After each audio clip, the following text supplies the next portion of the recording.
Voltando, o que eu estou vendo é que em todas as nações estão sobrepondo a economia acima da vida humana.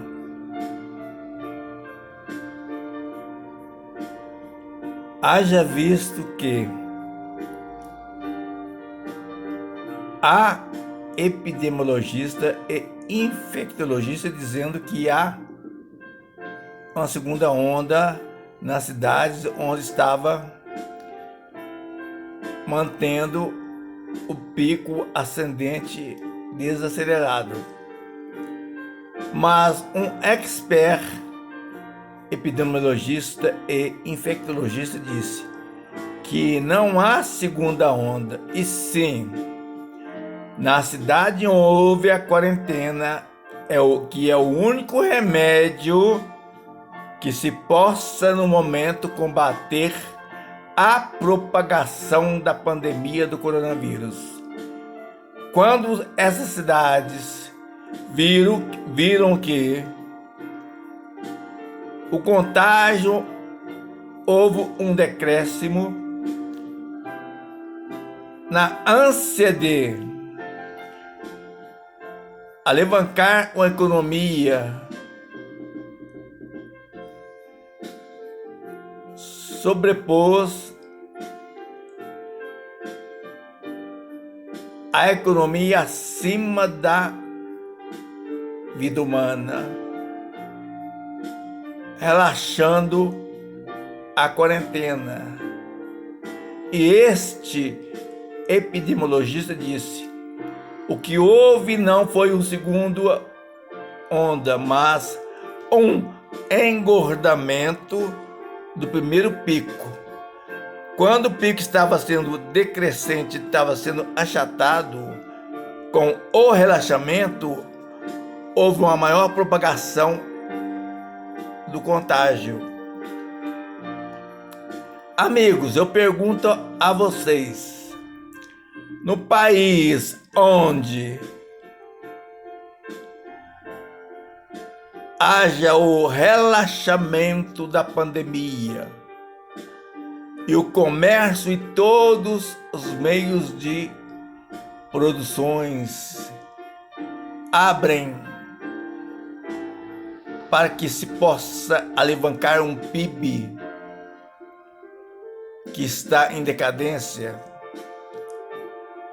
haverá milhões de trabalhadores com a vida ceifadas. Mas isto para os donos do meio de produção não importa, sabe por quê? No mundo há uma gama de massa de trabalhadores que, entre aspas, os donos do meio de produção chamam de gado. Eles vão mandar uma leva de gados para o mercado de trabalho.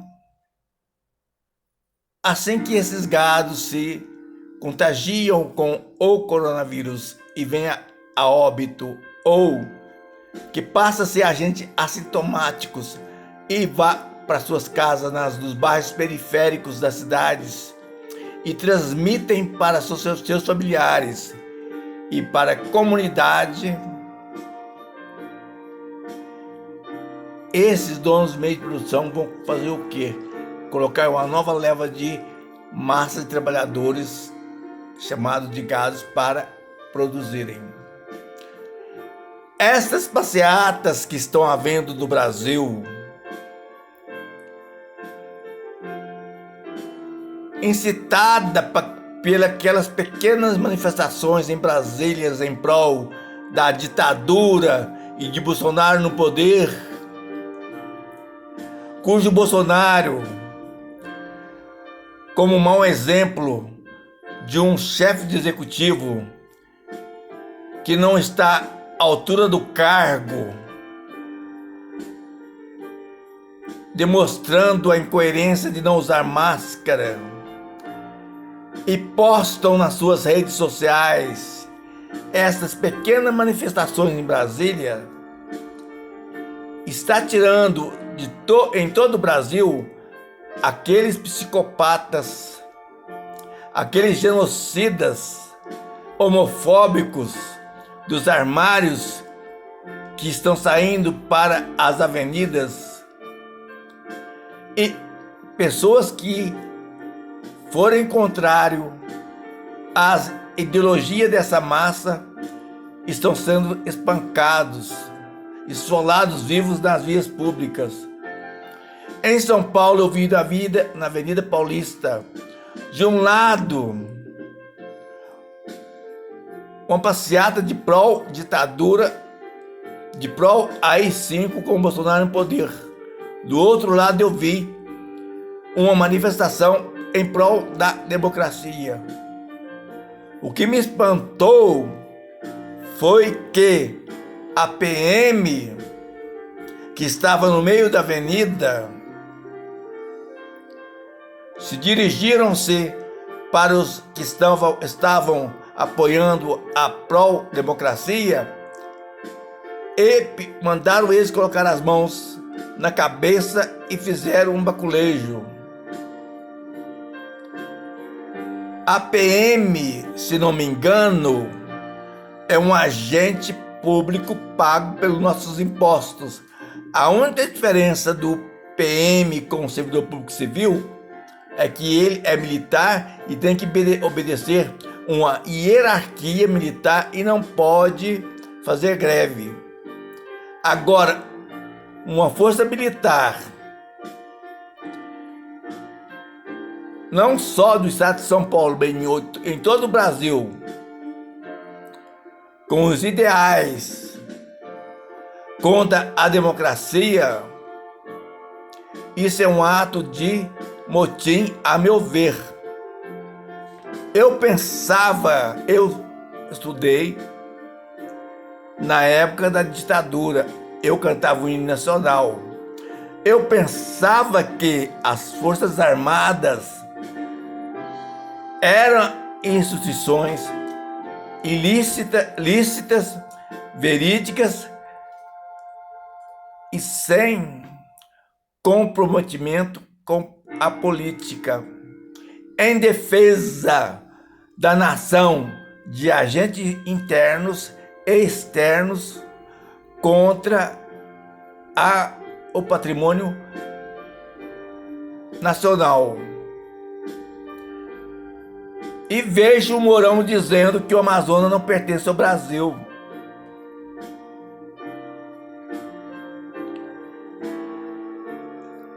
Afinal de contas, as Forças Armadas elas são o quê? Defensores do patrimônio público brasileiro e da população? Ou são manobras de um governo ditador? Com relação à pandemia, eu pergunto a vocês: um país que resguarda a força de trabalho para que em um período pós-pandêmico possa alavancar a economia e o PIB, como se fez o Japão na Segunda Guerra, é coerente. Agora, um país que relaxa a quarentena, que vai levar o ceifamento de muitos trabalhadores no período pós-pandêmico, como que se vai alavancar uma economia falida sem a força de trabalho que foi ceifada pelo coronavírus? É incoerente. O STF, o Judiciário, o Executivo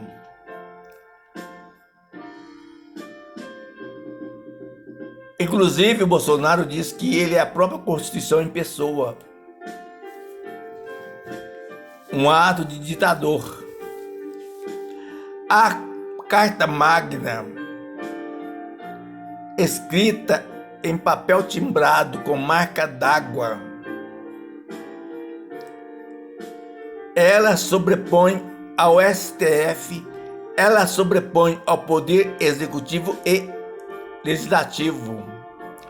O Bolsonaro, o STF, o Congresso e o Senado são servos e submissos à Constituição. Todos os atos que estes órgãos venham a cometer contra a Carta Magna são atos de improbidade pública. Estas PECs, projeto de reforma, PEC, projeto de emendas de reforma da Constituição. Isso não é nada mais do que uma coxa de retalho que estão fazendo com a Constituição.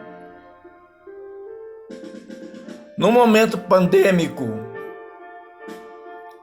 o Bolsonaro deu aumento para os militares.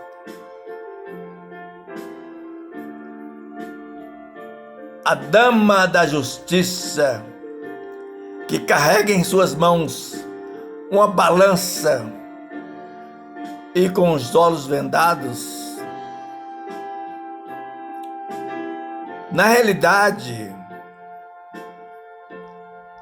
ela tem só um olho vendado, ou seja, caolho.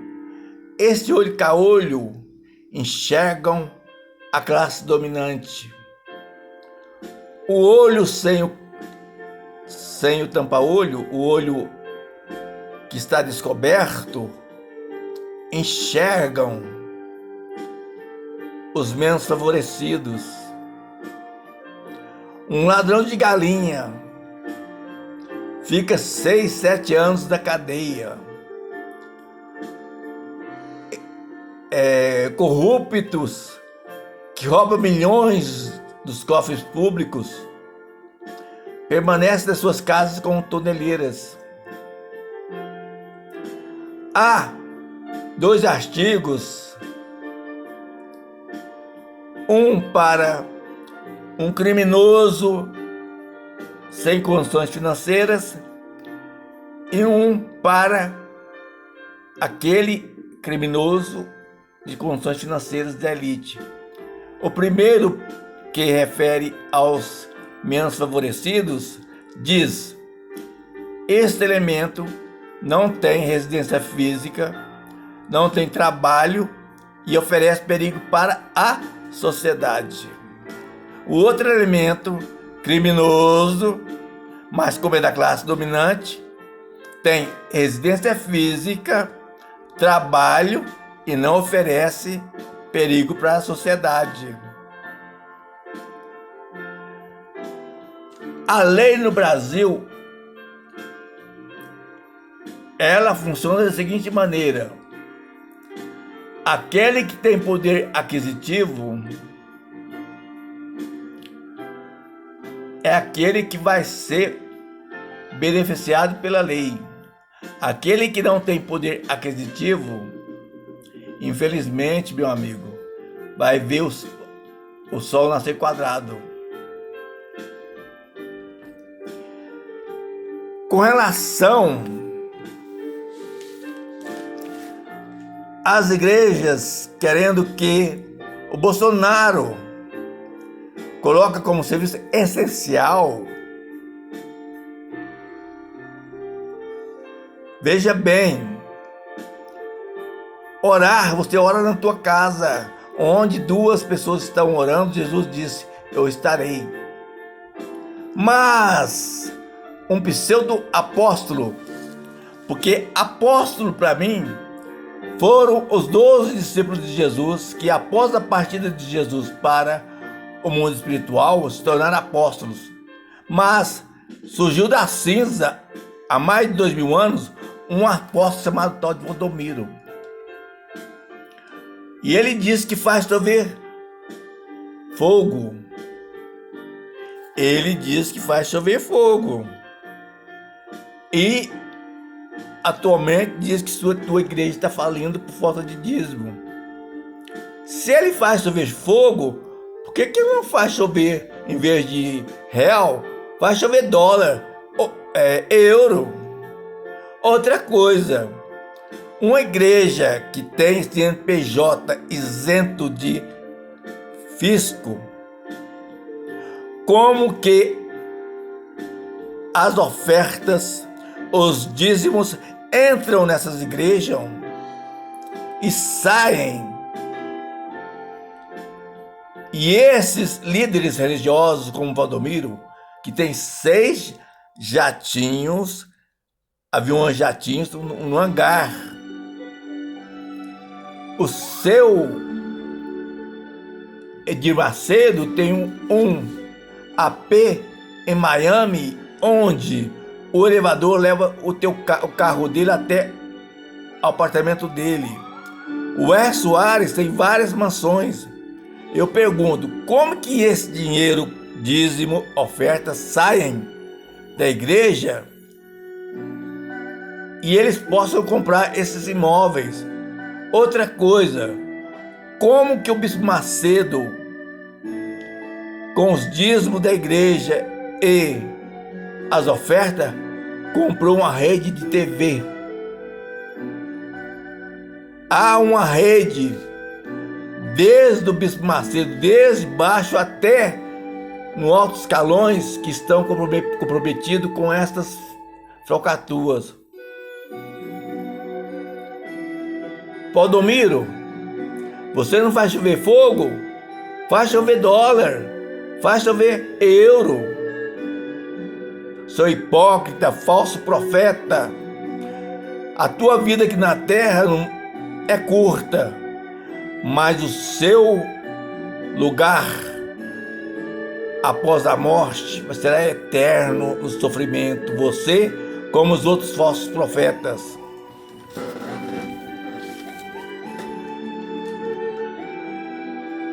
Na minha cidade, em Uberlândia, Minas Gerais, os gestores públicos estão atuando com eficácia para que a quarentena se mantenha.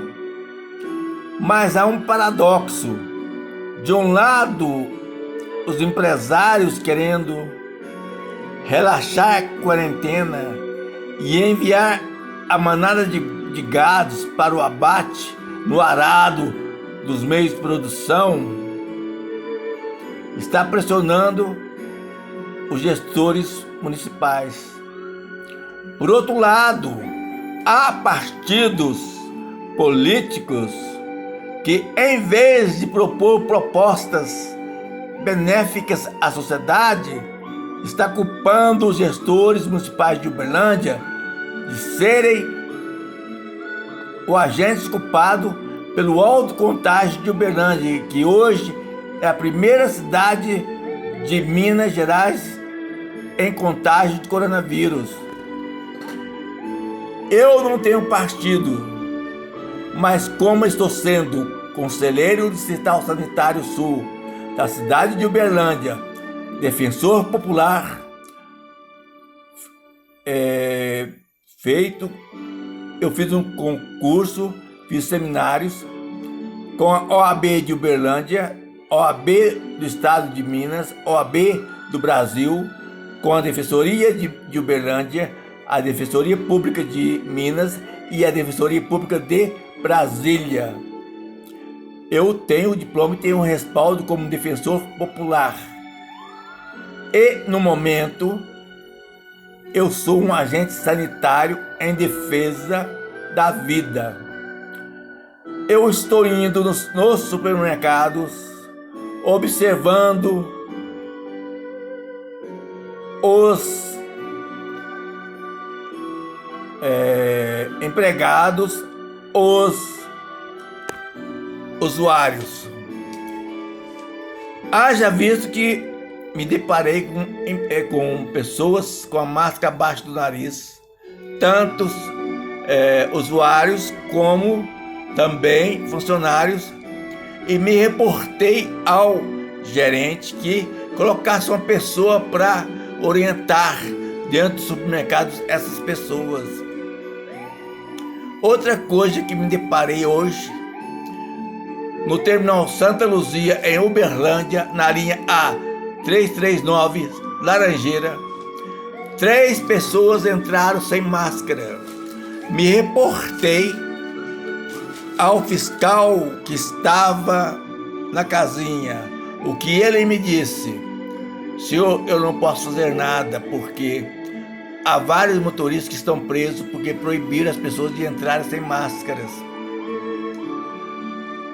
Agora eu pergunto: advogados, promotores, juízes, vocês decoraram o Código Penal, vocês decoraram a Constituição, mas não basta decorar o Código Penal e a Constituição. Você tem que saber interpretá-las, interpretar também o Código Civil, nas entrelinhas. As pessoas têm o direito de ir e vir. É que vocês estão justificando para que as pessoas possam adentrar aos ônibus sem máscara. Mas, no momento que essas pessoas que têm o direito de ir e vir passam a ser pessoas que podem estar contagiadas com sintomas assintomáticos que possam propagar uma pandemia e contagiar pessoas e levar a óbito, isso já passa a ser um ato criminoso. Isso, meus amigos, meus promotores, meus juízes, isso está nas entrelinhas. Não se lê artigos, incisos, como decoreba, sem saber interpretá-los. O STF, com o Bolsonaro, decretou que não há necessidade de dar máscara. Mas, a meu ver, cabe não ao STF, não ao Poder Executivo nem ao Legislativo, mas uma comissão de epidemiologistas, infectologistas, em concordância com a OMS, decretar as medidas necessárias para conter a pandemia. Cabe às ciências biológicas, à genética, ser incumbida de determinar o que é mais eficaz para o combate a essas pandemias. O poder executivo, o poder judiciário, o poder legislativo, nesta área são leigos. Essas ações do STF de liberar que não há necessidade de usar máscaras, de relaxar a quarentena, eu creio que o Brasil vai ser um cemitério com cadáveres a céu aberto, não nos centros urbanos, mas nas periferias. Por quê? Porque os trabalhadores não moram nas regiões centrais, moram nas periferias. E os ônibus nos horários de picos estão lotados com pessoas sem máscaras. E não vamos culpar os gestores de saúde, que eles são culpados. Não vamos culpar que está faltando UTIs. A maior culpa não é dos agentes de saúde, dos gestores públicos que estão na frente da batalha.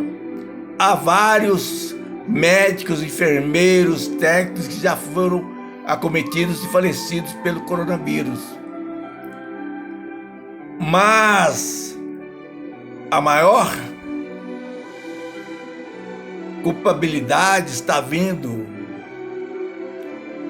dos que estão assentados em poltronas, assinando papéis, decretando relaxamento da pandemia, que estão decretando não se usam máscaras, pondo em risco a população do mundo e também aos médicos que estão na frente de batalha, aos enfermeiros, aos técnicos de enfermagem, aos técnicos de administração. Eu faço um apelo ao STF que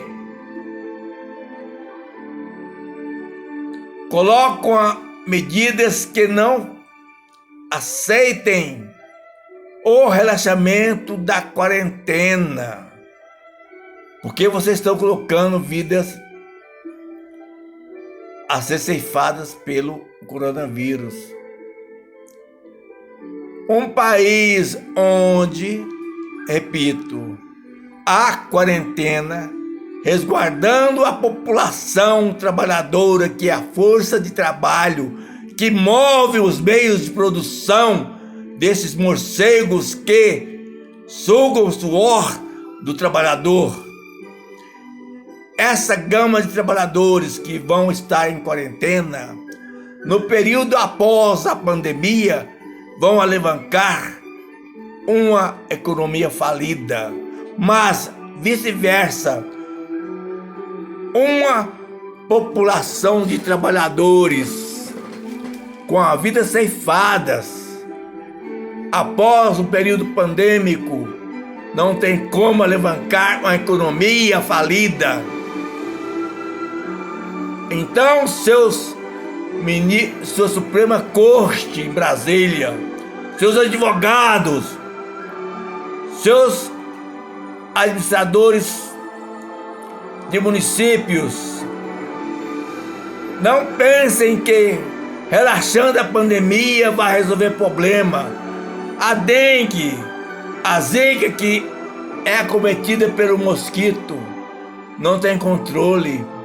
Agora imagina um vírus que é propagado de pessoas para pessoas. Vocês acham que vai ter vacina no ano que vem? Ou daqui 2 anos? Vocês estão enganados. A máscara vai se tornar um adorno no nosso rosto. Amigos, peço encarecidamente a toda a população do Brasil, não culpemos aos agentes públicos de saúde, porque os maiores culpados somos nós, porque nós, na extrema ignorância, não estamos usando os métodos adequados e mais coerentes para manter o vírus em controle, que é o álcool gel e as máscaras. Como que os gestores municipais de todo o país, como que os médicos que estão em frente das batalhas, os enfermeiros, os técnicos administrativos, vão dar conta dos contagiados, se a população é que é a culpada desse contágio, dessa transmissão. Eu digo isso porque a maioria da população não está usando máscara. E quem me diz que eu ou você que está ouvindo esse áudio não seja um agente assintomático? Você usando máscara, você está se protegendo e protegendo o seu próximo. Tenhamos compaixão do próximo, usemos máscara e não culpemos que não há leito, que não há UTIs Não culpemos os órgãos públicos por falta de direito, que o maior culpado é a própria população, por não ter a disciplina de usar as devidas ações sanitárias de manter o contágio controlado. Eu estou sendo um conselheiro distrital sanitário sul da cidade de Uberlândia. Eu sou, por cursos feitos, defensor popular. Eu sou pedagogo, sou pós-graduado em sociologia. Eu estou sendo conselheiro distrital sul sanitário de Uberlândia, mas no momento eu estou atuando como agente sanitário. Eu estou indo nos estabelecimentos de comércio essenciais, orientando os empresários, os gerentes de supermercado que tenham uma pessoa dentro